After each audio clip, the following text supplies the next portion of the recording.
উপকূলবর্তী ছাত্রছাত্রীরা ভয়ে আতঙ্কিত হয়ে গেছে।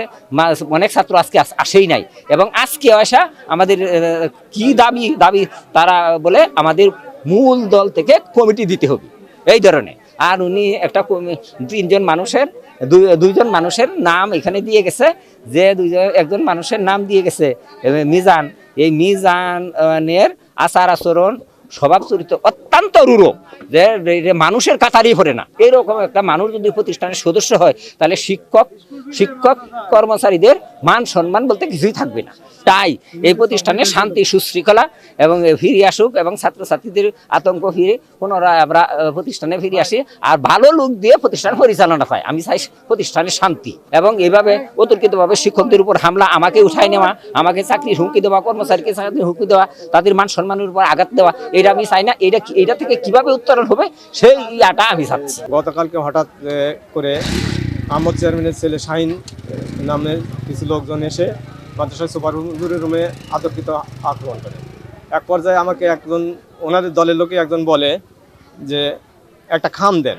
আমি খাম আনতে যাই, তখন শাহিন ভিতরে যায় সুপারভাইজারকে বলার পরে সুপারভাইজার আমার খাম দিতে দিতে রাজি হয়। তখন উনি আমাকে বাম হাত দিয়ে থাপ্পড় মারে। আমার জামাই অফিস সহকারী, ওর মধ্যেই একজন বলছে যে ওরা কি কাগজপাতি নিয়ে আসছে তা জানি না, সেই কাগজটা খাম ছাড়া নিয়ে আসছে, শুধু কাগজ নিয়ে আসছে। পরে সেই কাগজটা ওরাই বলতেছে যে একটা খাম মানে দেওয়ার কথা, মানে ওরকম উগ্র মিজাজ একটা খাম দেও। পরে যাই হোক আমাদের অফিস সহকারী যে রুম, ওই রুমে আমরা খোঁজাখুঁজির পর যেহেতু খাম পাই নাই, সুপার সাহেবের রুমে খাম ছিল, ওইটা আনার জন্য অফিস সহকারী আমার জামাই যে উনি গেছে, যাওয়ার পর মনে করেন যে মানে ওনারাই বলেছে, তারপরে ওনারে কথা অনুযায়ী ঢুকার পর মনে করেন যে শাহিন ছুটে আসে, চোখ বড় করে একবার ছুটে আসে, একটা চর মারি ঘাড়ে ধাক্কা দিই, মানে চাতামাতে মানে শুনতেছে না যে ওরে লোকজনই যে বলেছে একটা খাম দাও, ওটা শোনা নাই, কোনো কথা নাই। ওই রকম অকট্ট ভাষায় গালিগালাজ করে মনে করেন যে একটা চর থাপ্পড় মারি ঘাড় ধাক্কা দিয়ে মনে করেন বাইর করে দিয়েছে। আর কিছু এমন কোনো বাঞ্ছত আছে এই আটগুড়া উপজেলায় আমার উপর দিয়ে কোনো কথা বলার মতন কোনো নাই।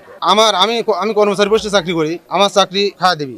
শাহিন নামে একজন ব্যক্তি আছে, উনি বিএনপি দল উনি দাবি করে। এই নিয়ে আমাদের পাবনা জেলা বিএনপির আহ্বায়ক এবং দেশনেত্রী বেগম খালেদা জিয়ার উপদেষ্টা হাবিবের ভাবমূর্তি নষ্ট করার জন্য প্রত্যেকটা জায়গায় এরা একটা ওরা চাঁদাবাজি, লুটতারাজ এবং হুমকি হামকি দিয়েই চলে।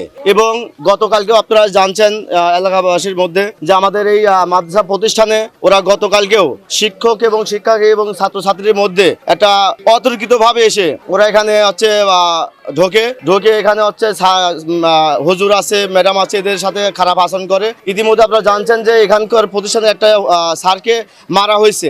তো আমরা এটা শোনার পরে আমরা এলাকাবাসী যে আজকে আমরা সবাই আলোচনা করছিলাম যে এরকম কেন আমাদের হবে। হাবিবের নাম ভাঙিয়ে দলের নাম বদনাম করার জন্য এর একটা কুচিত্রভাবে একটা কাজ চলছে। আমরা চাই এই প্রতিষ্ঠানটা সুন্দরভাবে প্রতিষ্ঠানে চলুক। আজকেও আবার আসে তারা এই সুপারদেরকে তাদের রুমে অবরুদ্ধ করে রেখেছিল। এই অবস্থা শুনে আমরা এলাকাবাসী এবং সাধারণ মানুষ এলাকাবাসী থেকে আমরা একসঙ্গে এসে তাদেরকে এখানে পেয়েছি। পাওয়ার পরে এলাকাবাসী এবং স্কুলের ছাত্রছাত্রী মিলে তাদেরকে ধাওয়া দিয়ে এখান থেকে বিতাড়িত করা হয়েছে এবং শিক্ষার্থীবৃন্দুদের উপরে তারা অতর্কিতভাবে তারা হামলা করছে এবং এলাকাবাসীর এটা তীব্র নিন্দা জানাচ্ছে। এই একটা শিক্ষা প্রতিষ্ঠান, দ্বীনি প্রতিষ্ঠানকে পরিবেশ নষ্ট করতেছে, শিক্ষার মান নষ্ট করতেছে এবং হাবিবুর রহমান হাবিব বাংলাদেশ জাতীয়তাবাদী দল পাবনা জেলা বিএনপির আহ্বায়ক এবং তার নাম বলে এখানে তার নামকে তার মান ক্ষুণ্ণ করছে, তার নামের কথা বলে যে তার চাঁদাবাজি করছে, যে বিভিন্ন জায়গায় সে মাস্তানি, চাঁদাবাজি, জবরদখল এইসব কর্মকাণ্ড করে বেড়াচ্ছে।